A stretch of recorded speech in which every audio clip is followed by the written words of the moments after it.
Cool, we are live. Hello there, community. Welcome, welcome, welcome to Real Talk Transforming Your Energy in 2021. My name is Rosemary Domina. I'm the founder of Reaching New Depths Coaching, and here we are again in February. I can't believe that we are in our second month of 2021, and I have an awesome guest who is going to join me today. And he's amazing, and I hope you will enjoy his personal story and talk, and I want to give him his official introduction, but he can wait. Hello. So let me pull up my screen here. So Patrick Ifesinachi Emelife M.D. grew up in San Francisco, California, and graduated from Lowell High School. He earned an associate's degree with highest honors at City College of San Francisco before transferring to Stanford University, where he earned a BA in human biology. After graduating from Stanford University, he attended medical school at the University of Pittsburgh. He was awarded the Howard Hughes Medical Institute Medical Research Fellowship, which jumpstarted his career as a physician scientist. Dr. Emelife's unique experiences, work ethic, and enthusiasm brings him one step closer to realizing his goal of providing the highest level of care to his patients while developing, disseminating, and applying cutting-edge research to alleviate pain and suffering, promote health, and enhance the quality of his patients' hospital experience. He seeks to mentor the next generation of professionals and challenge the status quo. I am so honored to introduce Patrick because we have known each other for a very long time, since high school, and we have not talked in 20 years. And I'm so glad you reached out just to talk and catch up because you have achieved so much in your life so far and are doing great things in the medical field. I'm so honored to have you today as a guest to share your story. How are you feeling tonight? I'm feeling great, a little nervous, but hey, we're gonna make this work. Yeah, but thank you for hosting me, Yeah, of course. Every time we talk, it's always been great, just picking up from where we left off. Of course. No, I mean, hey, it's okay to be nervous on this talk. This is all, I just want you to be you, like I said before this talk. It's really sharing your story because you do have such an inspirational story. And I think a lot of people in this community will relate to the things that you've been through and be amazed by all the things that you're doing and want to do in the near future. So I will leave it to you. I know you have a PowerPoint presentation ready to go. So when you're ready to start, please share. And I can't wait to listen myself. So I'll be here. All right, let me get this PowerPoint set up. Let me go to my share screen real quick. Actually, I do not see the share screen. It just disappeared. It's okay.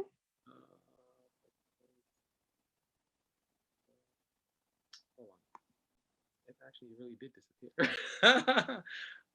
I would love to know, while he's getting set up, I would love to know who is on this call right now. If you can let us know where you're tuning in from, what city, time zone, anything. Would love to know who's on watching Patrick. And I get down and I with some good conversation and story. Let's see.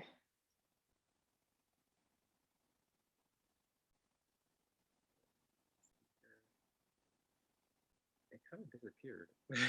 Sorry. It's okay. That's okay.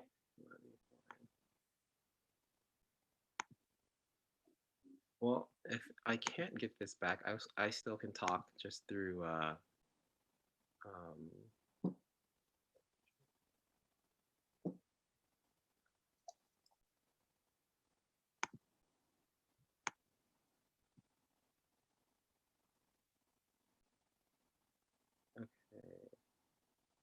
I know, technology. It's one of those things. It works, and then you say it doesn't work. Yeah, it literally disappeared when we did this Facebook Live thing. I don't know if it's hold on. Okay. Well, I guess I'll just talk. Okay. I mean, if I can't find it, it's okay. Really, I mean, I want to just talk really about my journey. A lot of things have happened, from middle school to high school, and I guess now being a physician. The purpose of you bringing me on this show was to talk about, being free to be yourself, So that's what I'm going to focus on. One thing that I wanted to point out was the importance of self-actualization. You guys might have heard about this from Maslow's hierarchy, or the theory of Maslow's hierarchy, where you have to fulfill your basics before you can really be yourself. And those basics first are like having food, water, shelter, protection. Then you need to have a sense of belonging and love. So that's your relationships. Then there's the esteem portion, which you need to have respect for yourself and others before you can actually get to the point where you're realizing your full potential. And that's where you have that self-actualization. Let's see. So the next part is, I guess how all of this kind of kicked off really was back in middle school. Back in middle school, I was, a nerd. I enjoyed studying, I enjoyed being great at whatever I did. But some things happened to me in middle school that changed my trajectory in life. A lot of people get bullied or teased, and some people did pick on me, but that didn't bother me. I actually knew martial arts, so I was able to defend myself whenever there was any physical altercations. But when I was thinking about back to like what changed between middle school and high school, I remember distinctly being made fun of, or actually really booed on the day before graduation during our award ceremony. So I remember collecting 2 awards, and I remember getting a bunch of boos, and I was so afraid to go back on stage to get my other awards. And I was so terrified because the next day was graduation from middle school. I almost didn't want to go to my middle school graduation. I only went because my parents were there or they wanted me to go. And fortunately, none of that stuff happened. But it was very traumatizing. And I ended up going to Lowell High School, and for those of you who are in San Francisco, it's the public magnet school in San Francisco, and it's actually where, like, if you want to say all the nerds are, like, this is where they thrive. But because of what I experienced in middle school, I did not want any of that stuff happening again. So I definitely made an effort to change my character, or at least how I appeared. Um, I was more known for being the jock. I purposely like cut classes. Um, I tried to just be cool, whatever that meant. um, but I mean, that took me so far. At some point, the real life kind of happened. I just remember going to Nigeria between my sophomore and junior year, and while I was there, I remember meeting my cousins, and they were sad and dejected, and I didn't understand what was going on. But they told me that their college teachers were going on strike, or they were protesting because the government wasn't paying the teachers, and they were worried that they wouldn't get their college degree, and they wouldn't be able to advance, their careers in life. And that whole experience made me think, like, here I am in America, getting a free education, attending a public school, and I'm wasting it. While there are people all over the world who are, begging or dying to have an education, here I am squandering it.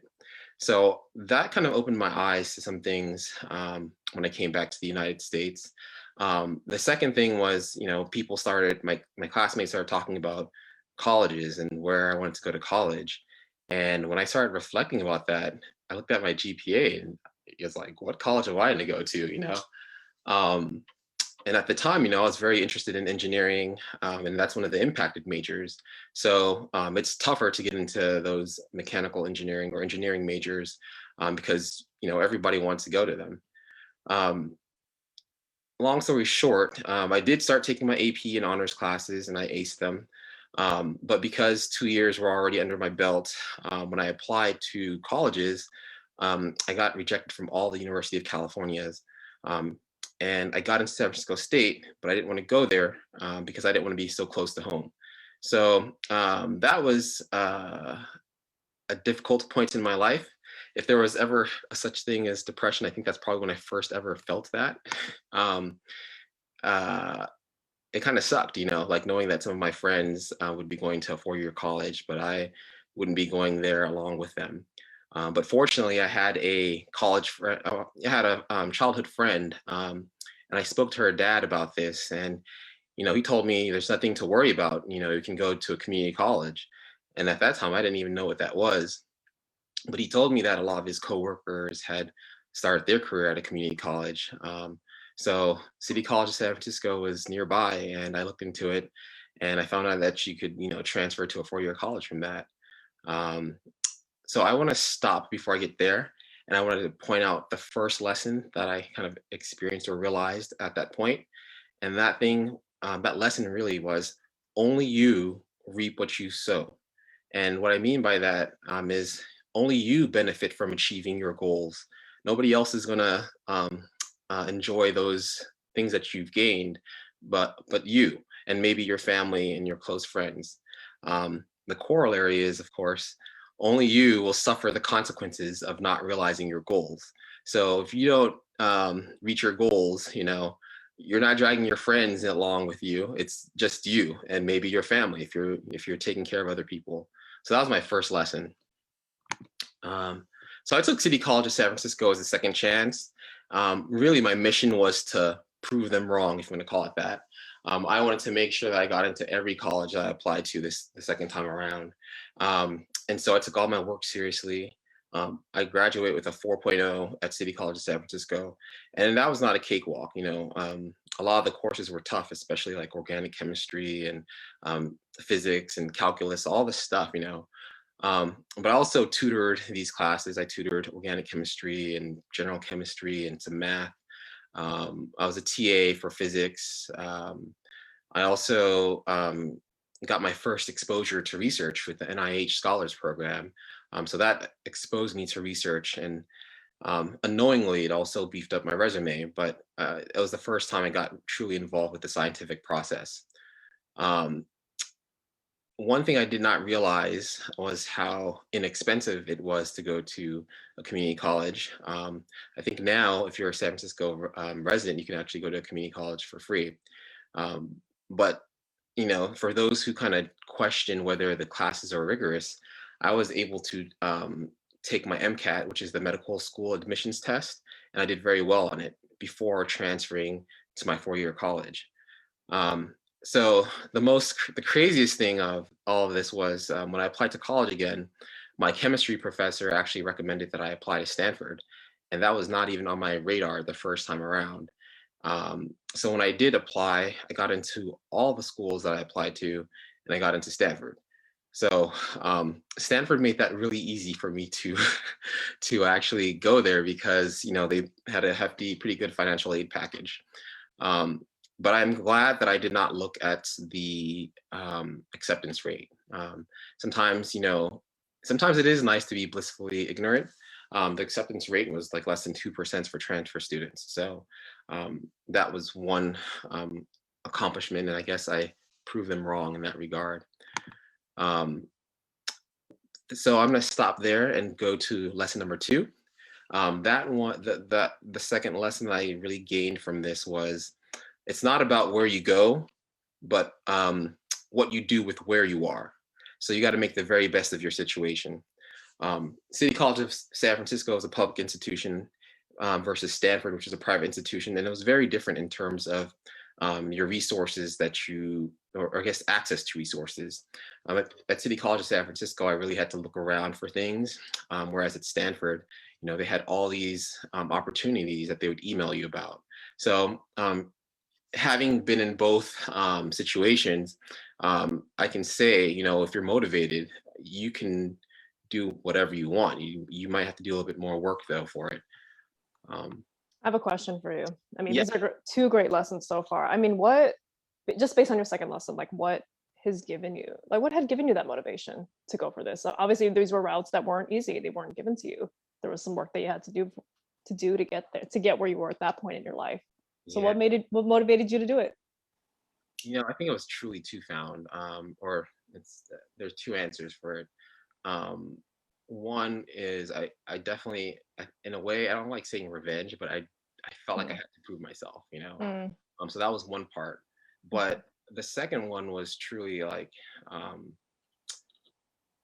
man, I feel like my parent, I think it's just the drive that my parents kind of instilled in me. And really, my dad told me, or he would tell all of my siblings, what you can do whatever you want in life. You can choose to do whatever you want to do. You don't even have to go to college, but whatever you choose to do, make sure you're the best at it.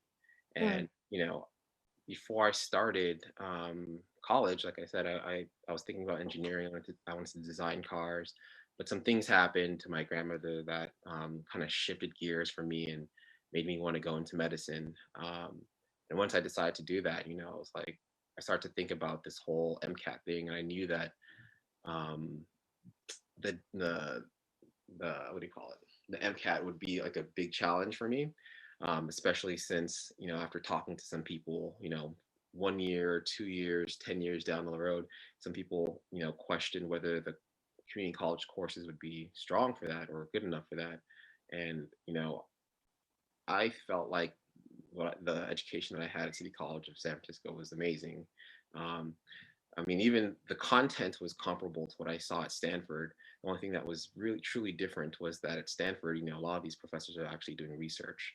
So really, like, I can't say that I knew exactly what I wanted to do, but I can say that whatever I chose to do, I knew that I was going to always put my best foot forward. And I mean, that goes far. Nobody told me that you had to be a doctor or an engineer, but I do think that, my dad, he has this picture of him graduating from University of San Francisco with his master's in public administration. He kind of has that picture, or he had it in the living room. So I feel like indirectly, maybe he was telling us something, but he never explicitly told us anything. So it sounded like you had the choice, at least from your parents, just to be who you are and do what makes you happy. Yeah. It's a simple way of putting it, but yeah. But I'll also say that, I mean, it wasn't always true. I think my mom, my mom's a nurse, and so she worked. When I first brought up the idea of becoming a doctor, she did not like that idea because she saw how stressed out some of them were, and she didn't want that for my life. And for a moment, I thought about pharmacy because she really was kind of pushing me towards pharmacy. But I think I truly love the human interaction that I had in medicine. So at the end of the day, you still kind of have to know a little bit what you want, and then you'll explore and make a more informed decision for yourself. So that was that part. So then I'm gonna fast forward from medical school to, I guess, the next and maybe the hardest transition that I had. And get in in med school and in residency. So that's residency is graduate medical education, and that's where you specifically focus in on your field of specialty. So I ended up matching into plastic surgery, which was the most competitive, which is actually still the most competitive specialty to get into. And when I actually got into residency, it didn't feel right for me. I finally made it, yet I did not feel happy. And I wasn't sure what was going on. I wasn't sure if this was just intern year, which is the first year of your graduate medical education. There's a steep learning curve. And so I just kind of ascribed it to that. And you're working long hours, like you're working close to 80 hours a week. You hardly see people because you're constantly working, and your co-residents, when you're working on the weekends, maybe they're off, and then when you're off, they're working. So it was kind of tough. Intern year was tough, but I just ascribed all that, I guess, the difficult situation to being my first year of like training. I really loved plastic surgery, and I got into it because I was fascinated by what they did. I'm an artist. This was like an opportunity to be an artist, at the same time improve the quality of life for somebody. And I'm fascinated by it. I'm still fascinated by it. I'm glad that we have plastic surgeons. I'm glad that we have surgeons. We need our surgeons. But one thing that I did realize after matching or going into plastic surgery was the type of life that I wanted to live. I realized that some fields are unpredictable, and surgery is definitely one of them. And for the first time, I realized how important I needed time for myself. The other thing I started to think about were some of the goals that I wanted to do outside of medicine. And being a surgeon, any surgeon, was kind of incompatible with the goals that I had outside of medicine, only because your lifestyle is very unpredictable. And I needed some predictability in order to do some of the things that I'm doing, like this, for example. I don't know if I'd be doing this if I was still in surgery right now. So that was the first time I had like a true conflict. I guess most people would say this is like an example of cognitive dissonance, where like you have a belief and your beliefs are different from what you're actually doing. And so while I was doing plastic surgery, the things that I wanted to do were not related to plastic surgery. And it came to a point where, I didn't want to go to work. I felt like I could not see myself being a plastic surgeon anymore. Unfortunately, I had my mentors talk to me about, different options. But I will say, like, switching or leaving plastic surgery was the hardest thing to do for several reasons. Um, because one, I felt like I earned my position into plastic surgery. I felt like I wanted to maintain that prestige that was associated with it. And, I also worried about what other people would think about me if I left plastic surgery. Um, I also wondered if I'd regret it. So those were some of the things that I thought about. And it was so hard, like I knew that, it was so tough that I thought about leaving medicine actually. So, I would talk to my family members, I talked to my wife, I talked to my siblings, I talked to my parents about it. And, it was tough because everybody had a different answer. You like talk to other people hoping that they're going to give you the answer. But what I realized was that only I have all the information. Like only I have the most important information to make decisions about myself. Um, so even though I had advice from everybody, like sometimes some of the advice they gave me, I did not want to hear because it didn't, like I wanted somebody to just say, just leave, you don't have to do it. And only I could make that decision. And nobody said that for me. So that was tough. So like what informed me or what changed, again, like I mentioned, after doing plastic surgery, I realized that I needed more time for myself. I needed to have life outside of medicine. And I realized that I am Patrick first before I'm a physician, before I am um, I guess now husband and father. So all these clashes, these clashing values, they can affect your self-worth and self-esteem. But like I said, ultimately, again, fortunately, I had great faculty who were able to walk me or at least introduce me to other people who made career changes in medicine. Like they helped me out. Um, I mean, Patrick, that is such a powerful thing, to say and share. So thank you for sharing that. I think a lot of people can relate to only you know your truth, only you can act on your truth. No one can change that for you, regardless of who tells you what you should do or should not do. But to even have the courage to make the decision and make the shift. I mean, I could personally relate to that too. Opening this business, doing these talks every month. This was something I wasn't raised to do. I'm raised, in the culture I'm from, there's certain standards that we have to follow, certain things that need to be in place. So I'm out of the norm, but I'm happier.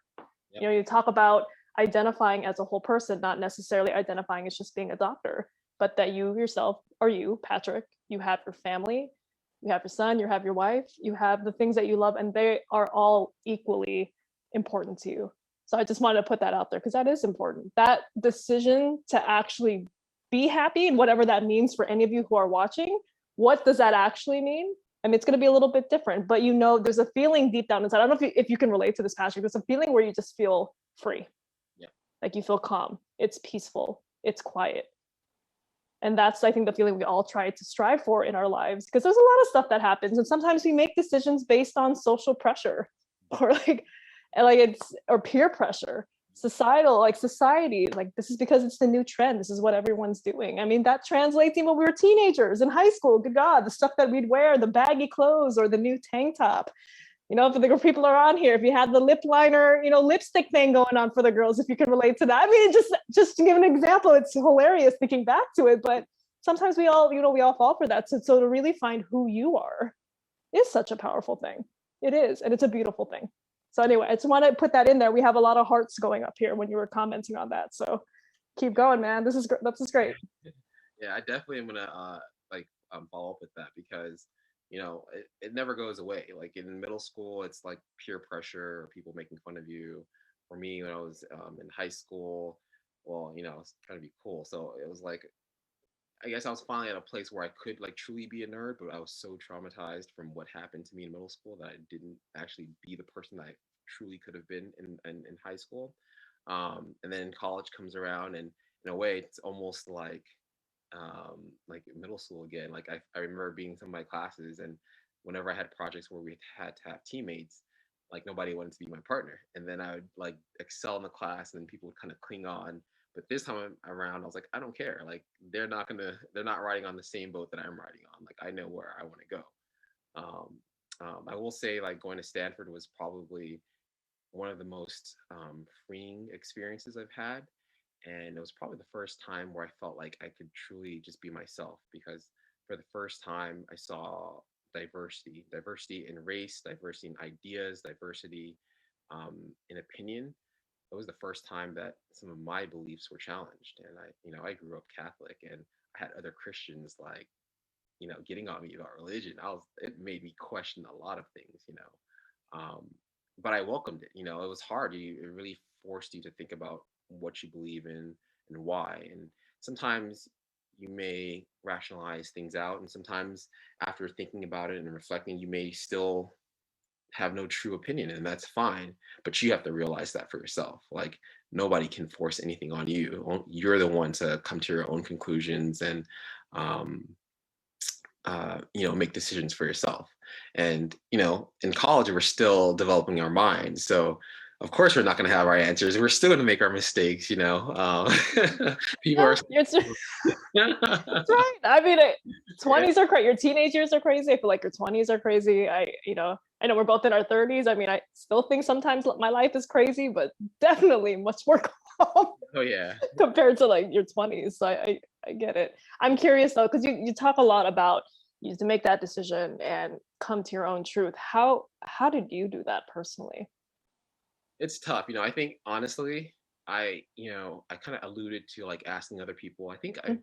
a lot of how I behaved or act kind of was influenced by society to some degree.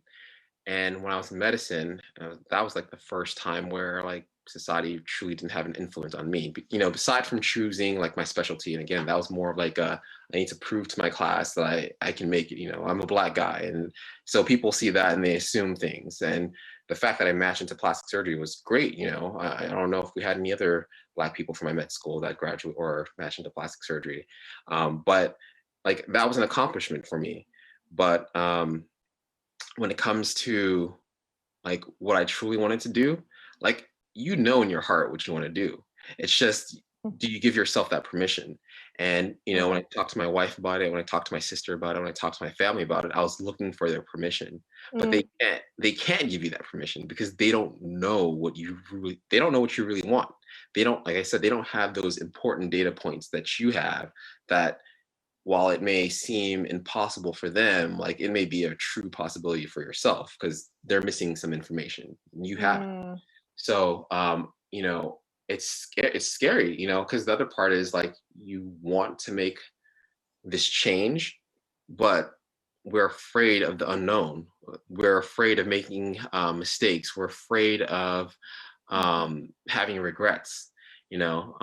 When I look back in my life, I don't have any regrets. Anytime you fall down, that's another learning opportunity. mm, That's one way of God or the world telling you, okay, that wasn't the right path for you right now. Maybe it might be later, or maybe you need to change it altogether.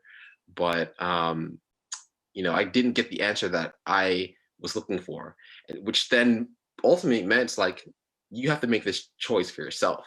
And it's hard and it's scary because then you have to own up to whatever benefits or consequences come from that decision. Um, and honestly, like I said, I almost left medicine. It was that bad. Um, but I'm glad that I had the support system that I had around me. I'm glad that I had, Dr. Dupin and um, Rod Best, some of the guys I worked with. I mean, they were there. Dr. Gust. Oh my gosh, I feel a little teary actually thinking about all this. But you have to make the choice for yourself, um, and you have to be willing to take a risk. And they say.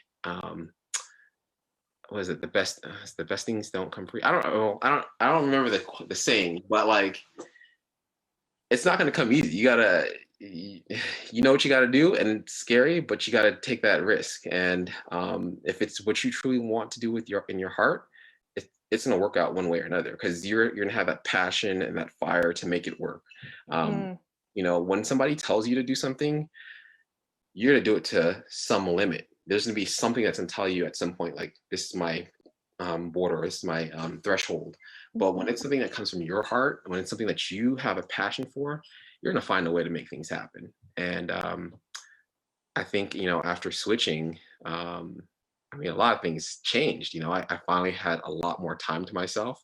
I would get out at like 2:30, but again, I came early, like 5:30 o'clock in the morning. But I had so much more time, and I could finally like read about finances.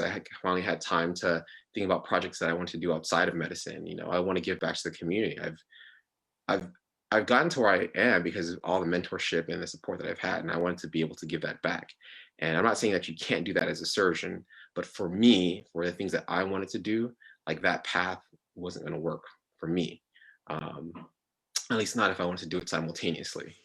So yeah, it was tough. I think I kind of yeah, I think I kind of hit it. So essentially, I have a slide that says, "Why is it so scary?" And I said the unknowns, the regrets.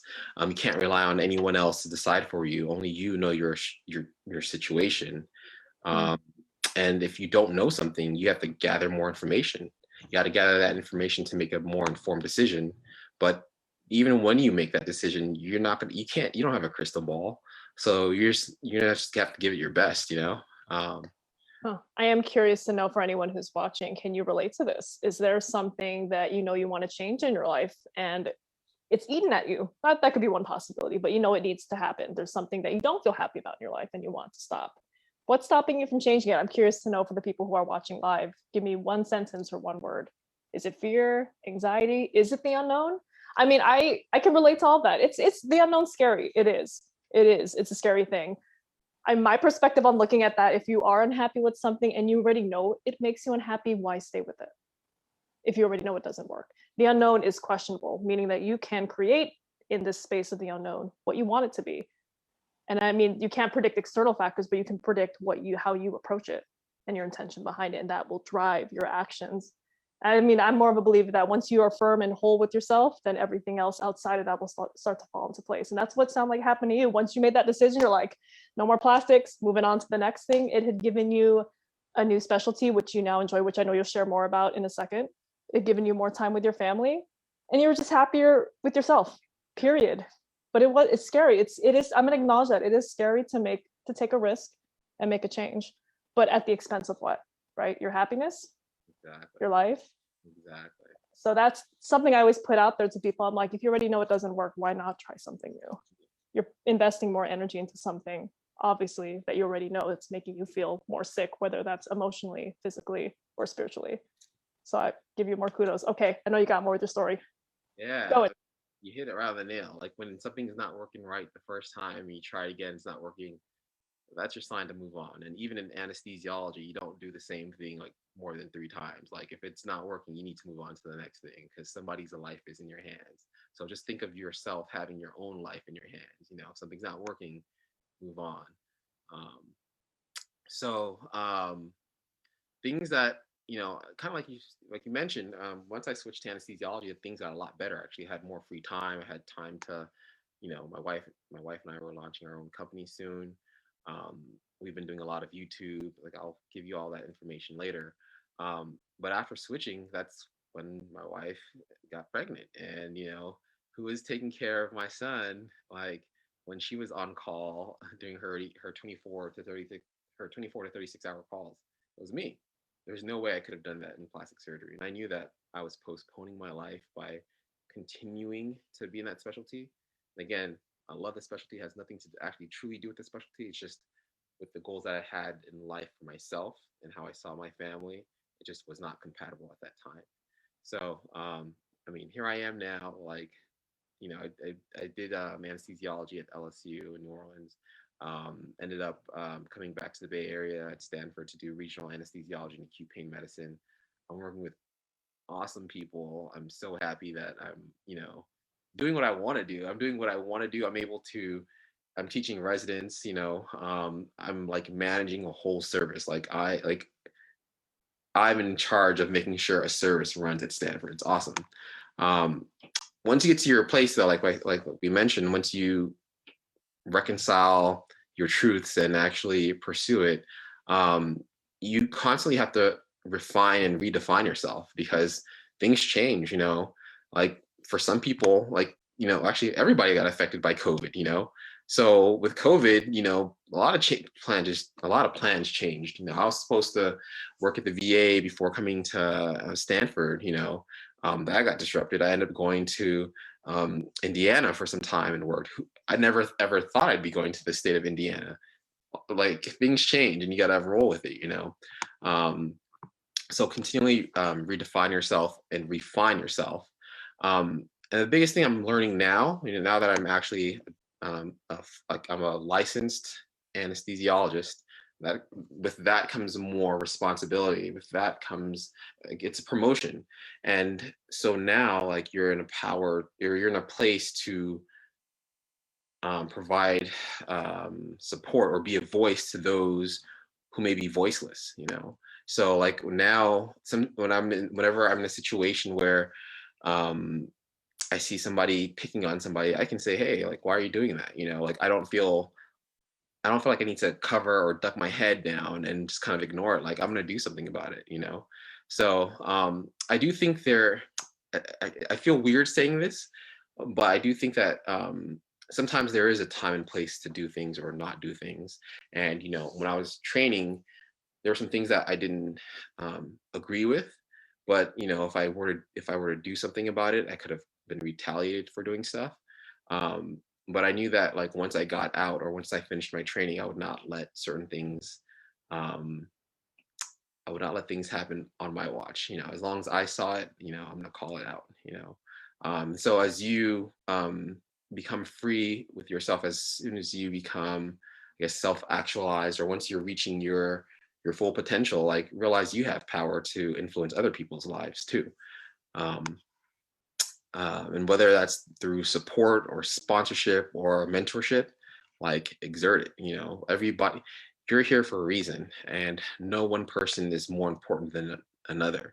And whenever I talk about teamwork, especially like in the sense of the medical team, I remind everyone about how important everyone is.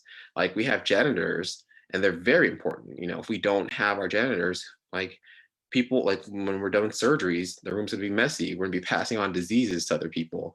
They're an equal and important part of the team, and without them, we cannot provide safe care to our patients.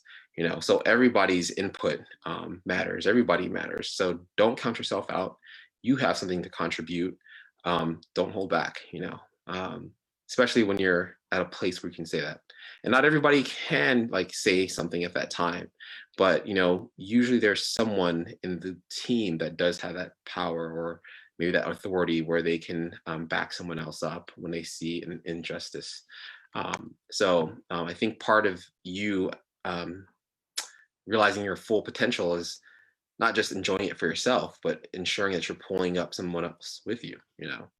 Um, and the other thing that I will say that has been very important to me, especially since October, is take time to reflect and meditate. And for me, I do that when I walk. I walk daily, 3 to 6 miles a day. And that's my time to reflect about, what is it that I want to do? Like, every day I'm refining those goals. Like, what am I doing? Am I working towards those goals? Am I being a better father? Or how can I be a better father? How can I, there's so much I want to do in this life, and depending on where you are on your path, some things going to be more important than others. Some things will have to take a back seat to something else that is more imminent. So you have to learn how to reflect, triage, and as time goes, those priorities may rearrange themselves. But you do need to take a step back and reflect, so that you can continue to refine who you are, or redefine yourself. So I'm gonna leave it at that. No, those are some powerful words. I will say that when you mentioned the last part of your practice and what you do is you take a step back, reflect, and meditate. Every guest I've had on this show since July has said the same exact thing of looking at yourself, taking care of yourself. It comes back to that whole, I'm going to emphasize this every time I have this talk about self-care, because it's crucial. It's crucial for change, especially the time that you really do need it the most is when you go through a very rough moment or transition or a challenge. And sometimes instead of resisting it takes more energy. It actually makes you more exhausted. Sometimes taking a step back, it just gives you a moment to breathe, detach, separate from that situation and look at it from another point of view, or just look at it from a third person point of view. At least that's the way I put it. So it's important. Thank you for emphasizing that, because if anything, no matter what you do for a living, you could be a doctor like him, you could be working anywhere in any different industry, wherever you're putting your heart and energy out to, what it comes back to is how are you taking care of you? And if you are in that space to be a leader and to give support to others, I mean, I always will say what question is like, how are you taking care of yourself so that you can care for others? And I mean, I can't relate to because I'm also in the healthcare field taking care of patients in a different way. But I find myself too, same thing. I have to take a step back, take my evening before my next shift and decompress. I can come back the next morning, see an X amount of patients again, and make sure that their problems are addressed and that they're seen and heard in the way that they need to. And the same as you. You're seeing patients who are in pain. How do you alleviate their pain with a clear mind, body, and spirit? So these are some great points you're bringing up. Do you have them on a bullet list? I wanted you to repeat your lessons again, just for everyone. If you have that available, but just so people who are coming in, because people are tuning in and out. So I want them like at the very end to hear like what, for your journey, how are you being free to be yourself? And I think these lessons are really crucial, even these one-liners. Yeah, so they're important. Lesson one, only you reap what you sow. So only you benefit from achieving your goals, but also only you suffer from the consequences of not realizing those goals. Nobody's going to be on the same boat with you. So maybe your family. So whatever it is that you want to do, like you need to tune out what other people think. Lesson two, it's not about where you go, but what you do with where you are. You got to make the very best of your situation. Because things sometimes you're gonna run into situations that you didn't plan for, but I mean, what you do with it can make a huge difference. If I kind of sulked down when I went to City College of San Francisco, I wouldn't be where I am now. Like that was my second chance. And there's always a second chance. Well, I can't say there's always a second chance, but I always do believe it's never too late to do something that you're interested in pursuing. You may get a second chance or a third chance. You can't always count on it, but I mean, you can always redirect your life to a different path, And sometimes going the long way or going through a more circuitous path actually adds more, flavor to your life. You have a different you have more background, you have a different perspective that you can add to the situation. So again, like me going to a community college, like I can talk about what it's like going to a community college and going to a four-year university and seeing the differences in cultures. I could talk about like the differences in like even diversity of thoughts and opinions in one versus the other. So, I mean, for people changing their careers, that previous experience that you had with your previous career matters a lot because it'll influence how you see things in the next phase of your life. And that's unique. Somebody doesn't have your experience. Somebody doesn't have, they don't know what it's like being, I don't know, whatever your situation is, like you're unique and your values matter, your opinion matters. So when that chance is given to you to speak, and then the other one I want to kind of get back to was, I guess the real one is like, let me find it. Yeah, only you can make the decisions for yourself. Not everyone has the important data points that you have to truly understand what it means for you to make a decision for yourself, no matter how small or how large. Only you know the situation best. So you're not to make a decision based off of that, and don't let the fear of unknown or don't let the fear of the unknown like stop you from doing what you want to get. So I'm gonna leave it at that. No, that was amazing, Patrick. Thank you. I just want to see anyone who's watching. Do you have any questions for Patrick before I ask a question, or just anything coming up? I'm just waiting for the chat here, but I've got a lot of likes here, a lot of hearts coming up. So I think you are definitely, what you're saying is very clear. You're very clear about your journey, how much you have succeeded despite the things that have happened to you when you were younger. And I think a lot of us can relate to traumatizing things like that. And we hold on to it for the rest of our lives. I mean, yeah, you know, I was bullied too. I was booed on stages doing the performing arts stuff in high school. I get it. I do. And I've held on to that stuff. You make it mean something. But once you recognize that that's actually not who you are, it was just something that happened to you. What beauty can really blossom from that when you're able to open or break free of that chain and really be you. So I thank you for sharing your stories and what you've been through. I mean, obviously, Guy, you're done a lot of stuff in the medical field. I mean, I'm just like, man, I mean, it's being in that, it's hard. It's hard. It's not an easy thing to do what you do, and also to change what you do, but to be happy. Oh yeah, that's right. And that was something that became very clear. You said it all. You're just like, I'm happier, and I could see it in your face. You're glowing. You're smiling when you say that, because you're like, yeah, I made it actually a healthy decision for myself and for everyone else around you. So my last question to you, I mean, with everything going on with the pandemic, and I mean, this month also is Black History Month, do you have anything to say about that relating to medicine, or what's your take on it? definitely. So, you know, I look at things from a patient safety issue kind of thing. And it being Black History Month, I kind of want to emphasize how important diversity is. I've talked about it a little bit already, and it's not just about the race; it's also your perspective, your background, and all that stuff. But there are lots of studies that show that um, it's important to have a diverse medical field, or diverse players in the medical field. And there are several studies that show that there's a difference in care depending on who's treating the patients. So I think it's important, if you're a minority and you're thinking that you want to go into medicine or whatever it is that you want to do, pursue it 100%.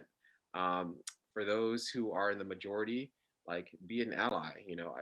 I can't think of, when I think about like the civil rights movement and all that stuff that has happened in the United States, these rights that we've been pushing for, it doesn't just affect the Black people. It doesn't just benefit Black people. It benefits everybody.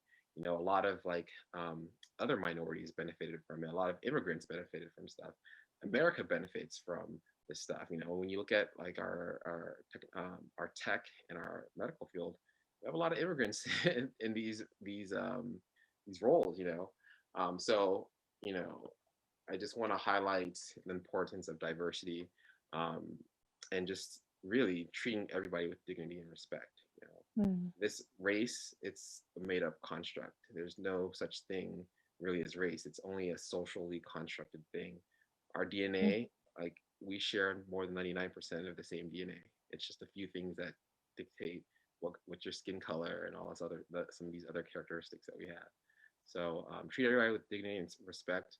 I don't know if you guys have been hurt. I don't know if you guys have heard what's going on, or had been going on at Tulane, with Dr. Dinar getting fired. If you haven't heard about that, go Google it. Honestly, this woman has done amazing things down there. You guys look into it, support her. There's pretty good evidence about what she's saying. Um, but again, I'm just gonna emphasize, this is Black History Month. Diversity is important. That's all I got to say. No, that perfectly said. Thank you for sharing that. And I know you mentioned earlier that you and your wife have some things going on, a business going on, a YouTube channel. So I want to give this opportunity for you to share what's in store for you outside of medicine, and it sounds and what your wife is doing too. So like I said, as you rise, as you take or assume these leadership positions, I feel like it's important to pay it forward. Again, I didn't get to where I am because of my own work. That was a small part of it. Some of it came from my mentorship, the people who guided me, whether they were professors or just students who were 1, 2, 3, 5 years out from where I was. I definitely want to give back, and one of the ways that we give back is through our Journey Through Medicine channel on YouTube. Most of it actually is on my wife's channel, which is called Efficiently Natural. She talks about like hair stuff, like fashion, a bunch of stuff, but one aspect of it is medicine. And just last week, we actually split it off and made a separate channel for Journey Through Medicine. I've been like mentoring people. I've been personally like talking to people for free about changing careers or getting into med school. I want to formalize this. We're in the process, like I said, of making like a company and a nonprofit. So I'm going to work hand in hand in achieving these goals and helping people realize their professional goals. Um, I'm also on Twitter, and Facebook and Instagram. It's at Ifesinachi M.D. If you go to Instagram or Twitter, every day I usually post some motivational or inspirational quote. I think it's important to have a positive mindset, especially with all the craziness that we have in this world and the news that we watch. It's mostly negative, so you gotta like center yourself, so I like to think positive. I don't call myself an optimist, but I think positively about things. And I'm a true believer of you speak things into being. So if you want something, say it out to the world. The more you say it, the more you make it a reality. And people ask me like, how you doing? I say I'm living the dream. And whether I'm actually living the dream or not, I'm making it a reality. So at the end of the day, like today, I can say to myself, I'm proud of what happened today. I'm proud of what I accomplished today. And sometimes you may have some mistakes here and there. That's human. That's normal. To err is human. But did you learn from that mistake? Are you going to be a better person? And if you can learn and grow from that, then hey, you're living the dream. So that's one aspect. I really do care about what do you call it? Health policy. We have a horrible healthcare system, but it's something that it's going to take a long time to like fix, and you'll see me attacking that from a different angle in the future. I don't want to share too much. Okay. You'll see in the future. But I do want to tell everybody, like, whatever it is that you want to do, don't hold back. Like, what's best for you given your situation, and whether you're right or wrong, you're going to learn from it, and that whatever you learn is going to inform the next decision that you're going to make. So like, I don't believe there's no such thing as regrets. Like, each thing, informs your next decision. When one door closes, another one opens. Are you just be sure to keep your eyes open so you can take advantage of those opportunities when they come. But yeah. No, these are great things to say, and just remind each other what that means to really be yourself, free to be yourself. I mean, that's the title of this talk. And something else I just want to emphasize too, in this process, it's okay to be scared. Yep. When it comes to change. It's okay to have your doubts about it, but don't let that control you. And if you do need support is huge. I mean, you have that with your family. I mean, so do I. And that is something. Find people who can really support you in what you do, not those who are going to put you down, because otherwise you would just stay in the same place. And there are people like myself, Patrick, who are all about, making changes for yourself, being happier, growing and evolving, going through the tough times, like really going through them so that you can heal from them. And like you said, learn from them. So this has been an amazing talk. Sorry, my friend Gus made it on the show. Kind of expected to say hello. So, the random dog came in. No, he's a good guy. But anyway, thank you so much for your talk today, Patrick. I really appreciate you sharing your story and your insight and the lessons you've learned so far in your life. I mean, I have a little sneak peek into what's coming up for him. So I can't wait to see him do everything and execute it. It's going to be really interesting to see how he does change the status quo in healthcare. So stay tuned, everyone, for him. But otherwise, please feel free to reach out to Patrick on this social media thread on Facebook Live. I also have a replay on YouTube tonight. But thank you so much for being here. We will definitely keep in touch more. And for everyone who's watching, thank you so much for watching to the end of Real Talk Transforming Your Energy in 2021, the February edition. I'm Rosie again, the founder of Reaching New Depths Coaching. And take care. Have a good night, everyone. Peace. Thank you. Thank you.